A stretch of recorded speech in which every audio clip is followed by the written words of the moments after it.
I'm Steve Wheat, and I've lived here in Huntington Beach my whole life. I got interested in surfing when I was, I don't know, 7 or 8. Not surfing on a surfboard, but body surfing, belly boarding. Belly boards were big. Everybody had belly boards. You could skimboard on them, and you could tube ride on them. You could do anything on them.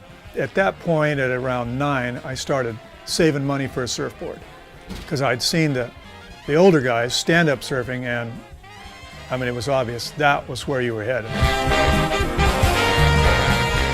The thing that got me interested in surfing was just seeing it, watching those guys riding the boards. We're inside, we're riding we're body surfing, we're riding our belly boards and stuff, but those guys were out there on big balsa boards, and they're riding anything and everything that came in, and they're shooting the pier.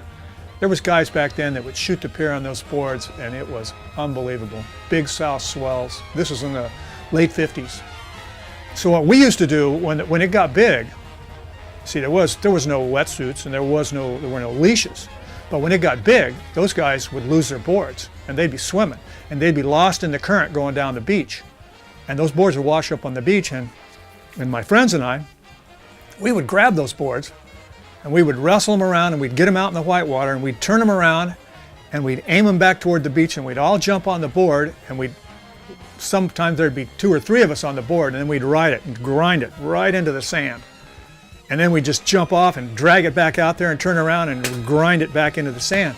And the whole time that we're doing that, you can see this guy coming down the beach. He's running, and he's yelling, and he's cussing, screaming at us. He knows us because this happens all the time. And he's trying to get to us, get us off his board so he can get back out there. And before he could get a hold of one of us, we would all scream and laugh, and we would run away. But as soon as he would paddle out and lose his board again, we'd be back in business. And we did that for a couple summers until some of us started getting our own surfboards.